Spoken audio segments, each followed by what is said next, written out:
Bonjour à toutes, je suis super contente de vous retrouver aujourd'hui pour cette nouvelle vidéo qui va me permettre de remettre un pied tout doucement dans les contenus mode qui m'avaient beaucoup manqué. On va malgré tout bien sûr parler aussi de beauté mais plus particulièrement de maquillage dans cette vidéo. Je vais réaliser un maquillage avec quelques petites nouveautés dont j'ai fait l'acquisition ces dernières semaines dont je n'avais pas encore eu l'occasion de vous parler. Mais on va commencer tout d'abord avec la partie mode de cette vidéo. Je voulais vous montrer une tenue composée de pièces que j'adore tout particulièrement en ce moment. Donc c'est principalement des pièces Cézanne. La blouse c'est la blouse Tiana dans l'imprimé Doha Ocre qui est toute tissée de lurex. Pour ma part même au quotidien ça me dérange pas de mettre un petit peu de paillettes dans ma vie mais pour certaines ce sera plus un imprimé réservé aux grandes occasions. Et le jean c'est le modèle Le Crop dans la teinte écrue chinée qui est un jean un petit peu style jupe culotte qui est vraiment hyper sympa, hyper tendance en ce moment et la qualité est absolument superbe, c'est des achats que je ne regrette pas du tout. Les bottines quant à elles ce sont de vieilles bottines H&M Premium que j'ai depuis de longues années qui sont en cuir, qui font un petit peu années 70 et je trouve qu'elles vont super bien avec cet ensemble. Et le sac quant à lui vient de chez Zara, c'est la nouvelle collection donc vous pouvez le retrouver très facilement. Je vous mettrai tous les liens en barre de description, pas d'inquiétude.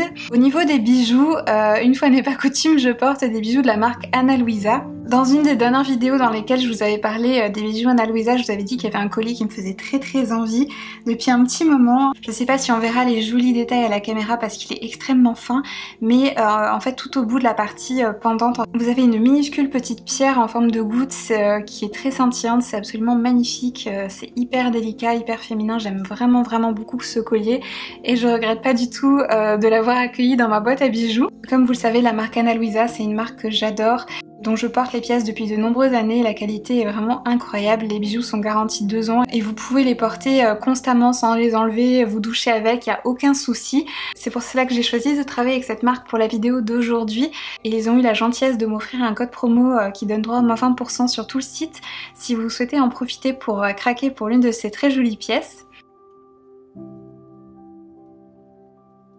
Donc voilà un petit peu pour ce look et on va passer maintenant au maquillage et je vous mettrai bien sûr toutes les références et les liens en barre de description donc n'hésitez pas à la consulter. Je vais réaliser quelque chose de très simple que j'aime beaucoup porter au quotidien en ce moment, donc je vais commencer avec la technique du sparadrap. Pour mes yeux, je vais utiliser uniquement des fards mat pour obtenir quelque chose de très naturel. Je me suis surprise dernièrement à énormément utiliser la palette Velvet Liaison de chez Pat McGrath, qui est une palette composée entièrement de fards mat. C'est une palette qui peut paraître ennuyeuse comme ça, mais je trouve que les teintes choisies sont assez uniques et inhabituelles, malgré le fait que ce soit des fards neutres et mat. Je vais commencer par prendre le pinceau numéro 1 de chez Rephr. D'ailleurs en parlant de la marque Rephr, si vous n'avez pas vu passer l'info, ils ont moins 40% sur tout leur site en ce moment. Je vous avais fait une vidéo dans laquelle je vous montrais tous les pinceaux que j'avais de la marque, je vous la mettrai dans le petit si vous êtes intéressé. Je commence par appliquer la teinte ivoire sur toute ma paupière mobile pour me servir un petit peu de base. Ensuite je prends le pinceau numéro 26 de chez Rephr, donc qui est un gros pinceau crayon, et je viens prélever une teinte un petit peu taupe qui est une très jolie couleur de transition que je vais appliquer au niveau de mon coin externe.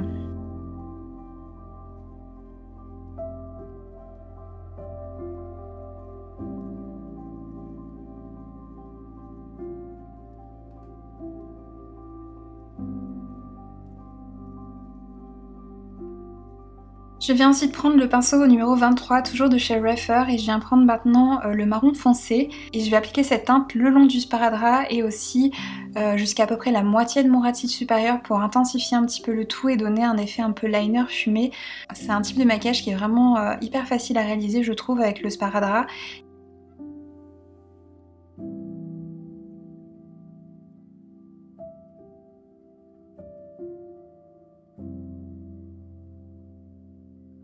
Je viens ensuite reprendre le pinceau numéro 26 sans ajouter de fard et je viens vérifier que le marron foncé est bien fondu avec ma couleur de transition. Toujours dans le même objectif, je reprends le pinceau numéro 1 sans ajouter de fard et je vérifie également que je n'ai pas de démarcation au niveau de mon creux de paupière. Ensuite je viens prendre le crayon pour les yeux Rock and Coal en teinte Barbarella Brown de Charlotte Tilbury et je viens en appliquer vraiment un tout petit peu pour intensifier mon ras de cils supérieur sur la dernière moitié et je viens étirer un petit peu la matière pour faire comme une petite virgule mais vraiment très très fine. Je n'ai pas de nouveau mascara à vous présenter, je vais donc utiliser le Lash Clash de chez Yves Saint Laurent qui est d'ailleurs tout récemment sorti en marron. Ça aurait d'ailleurs été une teinte parfaite pour ce maquillage mais je n'ai pas encore craqué pour cette nouvelle teinte. Ensuite niveau fond de teint, je vais utiliser le nouveau fond de teint Terracotta Le Teint de chez Guerlain, que pour ma part j'ai en teinte 0N, donc c'est la teinte neutre la plus claire. Pourtant j'ai la peau claire mais j'ai pas non plus une peau hyper claire. Pour référence je suis NC20 chez MAC, donc c'est pas du tout la teinte la plus claire qui soit, on va dire. Donc si vous avez vraiment la peau très claire, je pense que vous ne trouverez pas votre compte parmi les teintes proposées. Pour ce qui est de la formulation du fond de teint, c'est un fond de teint que j'apprécie. Il a un fini mat, mais pas mat plâtreux, on va dire. Il a un fini très légèrement satiné, qui fait un très joli teint. La couvrance est moyenne. Je trouve que c'est une formulation qui est très intéressante pour les peaux grasses parce que il garde vraiment le sébum sous contrôle toute la journée. Il marque assez peu également, je trouve, les zones de sécheresse et le seul point négatif que je lui ai trouvé c'est qu'il file quand même pas mal dans les rides et les ridules au cours de la journée, donc c'est un fond de teint que je déconseillerais aux peaux matures mais sinon globalement c'est un fond de teint donc je suis très contente. Ensuite je voulais vous montrer en action le nouvel anti-cerne Glowish de chez Huda Beauty que là j'ai en teinte numéro 1 fer, c'est la deuxième teinte la plus claire. C'est un produit dont je n'attendais pas grand chose quand je l'ai commandé parce que j'ai des cernes bleutées assez marquées comme vous pouvez le constater et je savais très bien que ce serait un produit qui serait pas suffisamment couvrant pour moi, mais j'étais malgré tout curieuse de la formulation parce qu'en général les produits Glowish ont des formulations qui sont souvent assez innovantes, intéressantes, mais comme vous pouvez le constater on voit quand même une différence entre avant-après. Je pense que c'est plus un anti-cerne un peu coup d'éclat on va dire si vous avez des cernes peu marquées. Je pense que c'est un produit qui plaira beaucoup par exemple à celles qui aiment le touche éclat de Yves Saint Laurent et qui cherchent une alternative un peu plus économique. C'est un produit qui devrait beaucoup vous plaire et malgré le fait que ce soit un anti-cerne qui a un fini quand même très hydratant, il file assez peu dans les ridules au cours de la journée. Du coup comme la couvrance n'est pas suffisante pour moi, je rajoute par dessus un petit peu du correcteur pêche qu'il y a dans la palette HD Skin de chez Make Up For Ever. J'adore cette palette, je vous la montre pas trop parce que je m'en sers tellement qu'elle est un petit peu devenue cracra mais c'est une formulation que j'adore. D'ailleurs c'est une palette qui avait trouvé sa place dans mes favoris de l'année précédente et je continue à l'utiliser quasiment tous les jours, c'est vraiment un coup de cœur. Je viens poudrer le dessous de mon œil et ma zone T avec le fond de teint poudre HD Skin toujours de chez Make Up For Ever que j'aime également beaucoup pour ajouter une petite couvrance supplémentaire là où j'en ai besoin. Et c'est un fond de teint poudre qui a un fini bien mat et qui reste mat au long de la journée mais qui malgré tout n'est pas du tout asséchant et reste très confortable même sous les yeux, donc j'aime vraiment beaucoup ce fond de teint. Ensuite je viens reprendre le petit pinceau crayon numéro 23 de chez Refer, celui qu'on avait utilisé pour le fard marron, et je viens juste souligner mon ras de cils inférieur, juste la première moitié on va dire, avec ce qui reste de fard sur le pinceau. Ensuite je vais m'occuper de mes sourcils avec le crayon Aqua Resist Brow Definer de chez Make Up For Ever qui est mon crayon à sourcils préféré ces dernières années.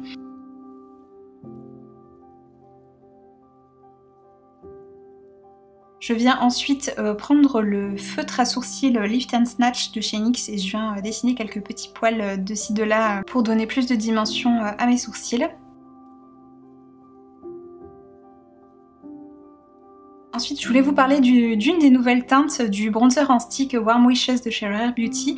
Là, il s'agit de la teinte Bright Side. J'étais très enthousiaste quand elle a annoncé ces nouvelles teintes parce que c'est vrai qu'il n'y avait vraiment aucune teinte qui m'enchantait parmi celles qu'elle proposait avant. La teinte Bright Side était décrite comme étant une teinte froide et comme vous pouvez le constater, c'est pas du tout le cas. On est plutôt sur une teinte un peu ocre jaune qui est pas du tout froide. Je vous l'ai mis côte à côte avec le nouveau stick de contouring en teinte Toasted de chez Milk Makeup qui là est vraiment une teinte froide. Donc vous voyez que on n'est pas du tout sur une teinte froide. Vous pouvez voir aussi que la teinte Bright Side ne correspond pas du tout à la couleur qui est affichée un peu partout sur le matériel de communication de la marque. Quand je l'ai reçue, j'ai même cru que je m'étais trompée de teinte et que j'avais commandé la teinte Power Boost à la place, mais en fait non, pas du tout. J'adore la formulation, c'est vraiment un régal à travailler et tout ça, mais pour le moment j'ai pas trouvé une teinte qui me plaise en fait. Je trouve que les teintes sont trop chaudes. J'aimerais bien avoir quelque chose de plus neutre, on va dire, au moins pas forcément quelque chose de froid mais au moins de neutre, et là c'est pas du tout le cas.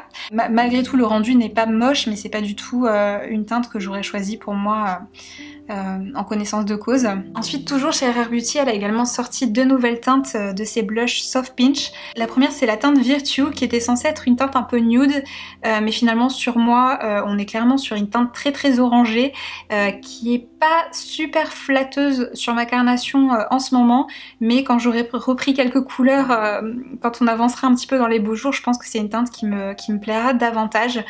C'est une très jolie teinte, mais qui je trouve ne convient pas aux peaux très claires comme la mienne. Et la seconde teinte qu'elle a sortie, c'est la teinte Worth, qui est beaucoup plus rosée, que je vais rajouter du coup par-dessus la teinte Virtue pour obtenir une teinte qui convient davantage à ma carnation. Je vous ai swatché différentes teintes de ces blushs un peu plus loin parce qu'il y a d'autres teintes qui sont quand même assez comparables, on va dire, vous le verrez. Pour ce qui est de la formulation, toujours aussi pigmentée comme vous pouvez le constater, donc il faut vraiment avoir la main légère, mais c'est des blushs qui se travaillent très facilement, qui tiennent super bien au long de la journée et le rendu est vraiment très joli. Donc voilà pour quelques petits swatchs comparatifs avec d'autres teintes des blushs Soft Pinch de chez Rare Beauty. Ensuite on va terminer avec les lèvres. Je vais appliquer mon crayon à lèvres chouchou du moment. Vous l'avez vu dans mes précédentes vidéos, c'est une des nouvelles teintes des crayons à lèvres Anastasia Beverly Hills. Elle a sorti de nouvelles teintes tout récemment. Et là il s'agit de la teinte Muted Mauve qui est, comme son nom l'indique, un très joli mauve. Et par-dessus je vais appliquer une des nouvelles encres à lèvres toujours de chez Rare Beauty. Là il s'agit de la teinte Delight. Le nom est un petit peu mensonger, on n'est pas du tout sur une texture huile, on est plus sur une texture gel. C'est très confortable, c'est un petit peu mentholé, donc vous avez un petit effet frais qui est agréable, mais c'est pas non plus quelque chose de repulpant qui va vous brûler, hein. Ça reste vraiment très subtil au niveau de la sensation. Et une fois que la pellicule un petit peu brillante que vous avez initialement est partie, vous avez en fait cet effet encre à lèvres où justement ça tâche un tout petit peu les lèvres. Et j'ai terminé ce maquillage en appliquant un petit peu de mon enlumineur Charlotte Tilbury que j'adore depuis sa sortie en janvier.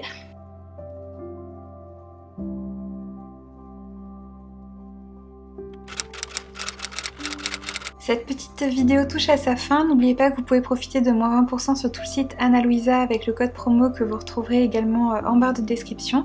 Je vous fais des gros bisous à toutes et je vous retrouve très bientôt pour de nouvelles vidéos.